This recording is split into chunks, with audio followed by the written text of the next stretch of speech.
day mga katambay, at yan, nandito na ang aking kamas sa sala sa may dating kusina. Yan. So yun, i-update ko kayo sa aking e-bike na si Big Big. Yan. Hindi ko na kasi siya na-update kasi panay busy nga ako sa kahit saan, kahit sa church, kahit sa naasikaso ko pa yung pag-repair tulad nitong electric pan na to. Yan, ito. Naayos ko na siya. Yan, naayos ko na siya. Ino-observe ko yung mga bushing, tsaka yung dalawang bushing niya, tsaka ehe. Yun lang hindi ko napapalitan. Yung mismong motor niya, tonso, tsaka capacitor, ay okay na, napalitan ko na. So yung dalawang bushing, ehe, tsaka hélice na lang hindi ko napalitan. Kasi bakit ka mo papalitan ko hélice?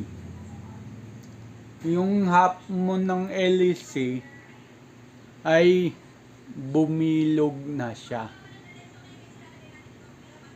So wala nang sangka yung ikot ng motor.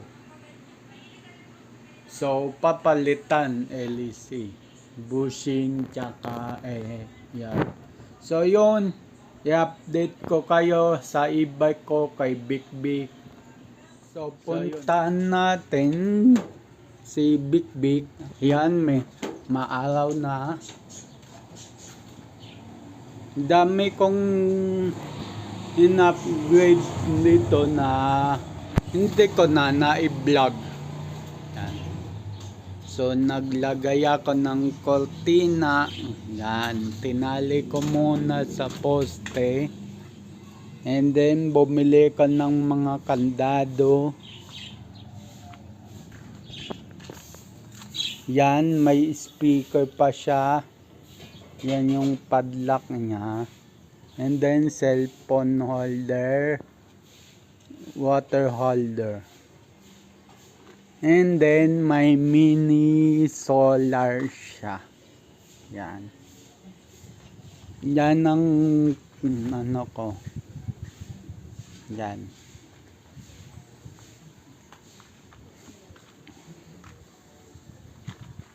Yan, naglagay din ako ng basahan sa gilid. Gumawa ako ng mga sapin. Yan. Sa upuan.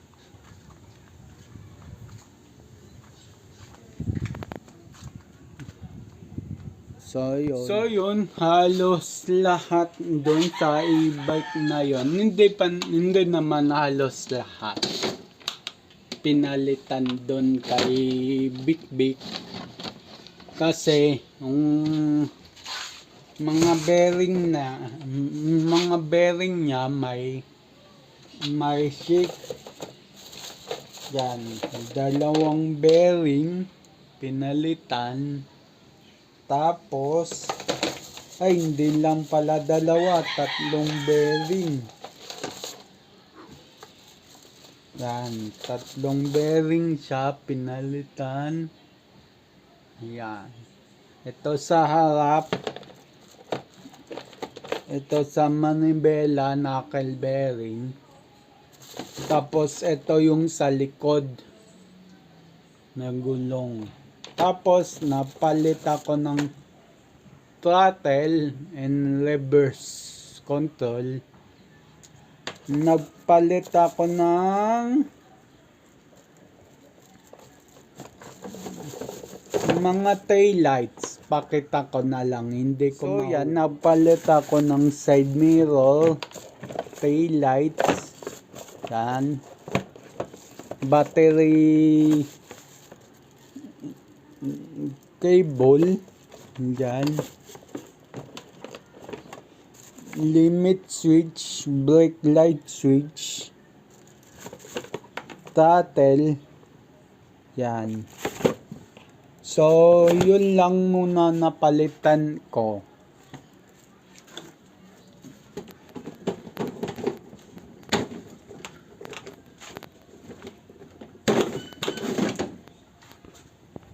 Kaya ko pinalitan yan, may mga problema na lalo na sa bearing, mga bearing. Tapos, control niya, reverse control, throttle control, nagdadrag na siyang mag-isa. Yan. So yun, pinalitan ko. At pininturahan ko rin yung pang-ilalim niya. Yan. Pininturahan ko rin pang-ilalim ni Bic Bic. So yun. Update lang. Isang mabilis na update lang. So yun, isang mabilis na update lang kay Bic Bic. At sa next vlog na uli. Keep safe everyone. God bless and then bye-bye.